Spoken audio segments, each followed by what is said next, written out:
ላለፉት 14 ዓመታት በግንባታ ላይ የቆየው ታላቁ የኢትዮጵያ ህዳሴ ግድብ ከነገ በስቲያ 14ኛ ዓመት የሚሞላው ሲሆን ከዚህ ከ14ኛ ዓመቱ ብዙም ባልራቀ ጊዜ እንደሚመረቅ መነገሩ ይታወሳል። እኛም የግድቡን 14ኛ ዓመት መነሻ በማድረግ ላለፉት 14 ዓመታት የግድቡ የተደራዳሪ ቡድን የቴክኒክ ኮሚቴ ኃላፊ ሆነው ሲያገለግሉ ከቆዩት ኢንጂነር ጌዲዮን አስፋው ጋር ቆይታ አድርገናል። በቆይታችንም ከግድቡ ግንባታና የድርድር ሂደት ከተገኙ ተሞክሮዎች ለሌሎች ግድቦችም ያስፈልጋሉ እስካሏቸው ቅድመ ሁኔታዎች ድረስ ምክር ሀሳቦቻቸውን አካፍለውናል። ጌታውን አንጭሶ ነው ያነጋገራቸው። አቤል አበበ ደግሞ እንደሚከተለው ያቀርበዋል።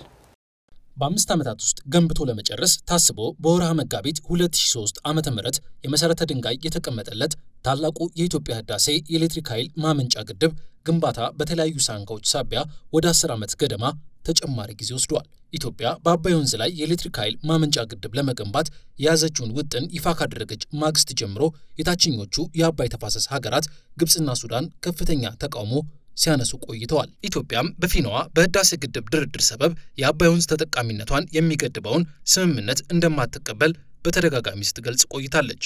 የኢትዮጵያ ተደራዳሪ ቡድን የቴክኒክ ኮሚቴ ኃላፊ የሆኑት ኢንጂነር ጌዲዮን አስፋውን ባነጋገርናቸው ጊዜም የህዳሴው ግድብ ፕሮጀክት ይፋ ከሆነበት ከ2003 ዓመተ ምህረት አንስቶ በሶስቱ ሀገራት መካከል በተካሄደው ድርድር ውስጥ ኢትዮጵያ ብሔራዊ ጥቅሟን ማስከበር መቻሏን ነግረውናል።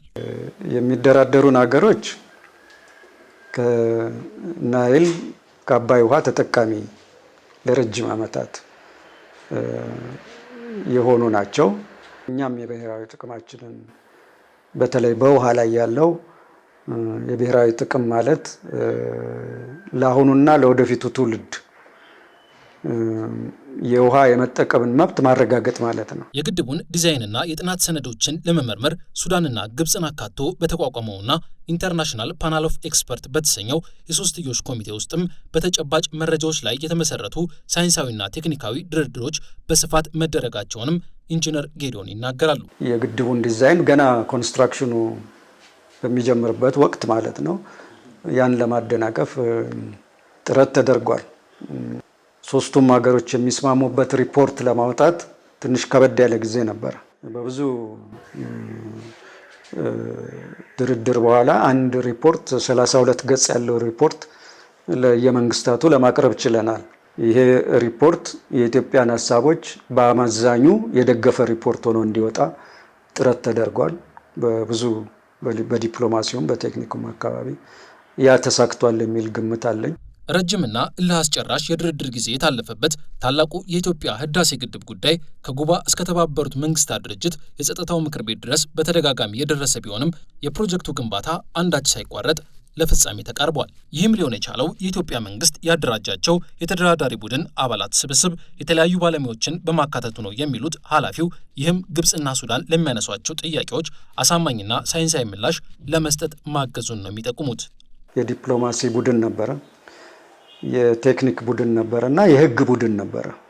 ከዛም በተጨማሪ ደግሞ እነዚህን ሶስት ቡድኖች የሚያማክሩ ከ20 በላይ የሆኑ የአዲስ አበባ ዩኒቨርሲቲ የሌሎችም ዩኒቨርሲቲ ኤክስፐርቶች አሉ ማለት ነው እና በጣም በተደራጀ ሁኔታና አካሄድ ነው ድርድሩን ስናካሄድ የነበሩ ከበታች ሀገሩ የነበሮች ጥያቄዎች በጥናትም ማስደግፈን ለማስረዳት ነው። በሌላ በኩል በመላው ኢትዮጵያውያንና ትውልደ ኢትዮጵያውያን የገንዘብ፣ የእውቀት፣ የሞራልና የጉልበት ተሳትፎ እየተጠናቀቀ ያለው የህዳሴ ግድብ ግንባታ ሙሉ ለሙሉ አልቆ ተገቢውን ጥቅም እንዲሰጥ ጠንካራ የግድብ ደህንነት አስተዳደር ስርዓት በመዘርጋት በዘርፉ የሚሰሩ ባለሙያዎችን አቅም መገንባት እንደሚገባም አሳስበዋል። ከበታች ያሉ ሀገሮች አላግባብ ፍትሃዊ ያልሆነ ምክንያታዊ ያልሆነ የውሃ አጠቃቀም አድርገው የማይገባ ፕሮጀክቶች ሲሰሩ የበላይ ሀገርን ይጎዳሉ።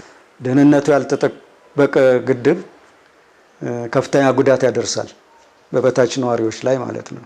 ስለዚህ ለሱ አስተዳደር ውስጥ ተካቶ የግድብ ደህንነት ኤክስፐርቶች ይህንን ያለማቋረጥ መስራት አለባቸው። ከዚህ ባለፈ የተደራጀና የተጠና የወንዞች መረጃ ለግድቦች ግንባታ ወሳኝ ግብዓት ነው የሚሉት ኢንጂነር ጌዲዮን ታላቁ የህዳሴ ግድብ ግንባታ ለመጀመር ከ120 ዓመት በላይ ያስቆጠሩ መረጃዎች መሰባሰባቸውን ያነሳሉ።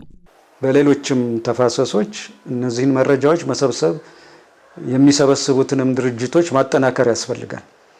ዛሬ ያልተሰበሰበ መረጃ ነገ ግድብ ለስራ ብለህ ብትመጣ በግምት የሚሆን ነገር አይደለም። ታሪካዊ መረጃ ላይ ተመስርቶ ነው። ስለዚህ በሃይድሮሎጂ በሜትሮሎጂ ያሉትን ድርጅቶች ማጠናከር፣ የሰው ኃይል ማዘጋጀት ያስፈልጋል።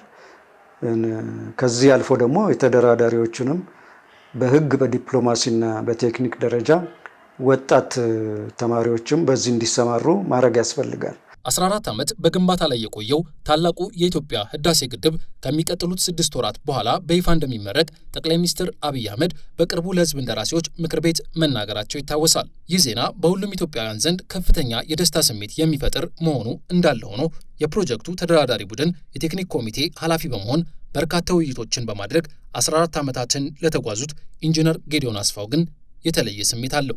በዚህ በ14 ዓመት በውስጡ ስለነበርኩበት የነበሩትን ችግሮች በመስክም ደረጃ በድርድሩም ደረጃ በዲፕሎማሲውም ደረጃ ያለውን ሁኔታ ስለምረዳ ግድቡ እዚህ መድረሱ ግድቡ መጠናቀቁ ከፍተኛ እርካታ ለሁላችንም የሚሰጥ ነው። በዚህ የተሳተፉት ሁሉ በእውነት ሊመሰገኑ ይገባል።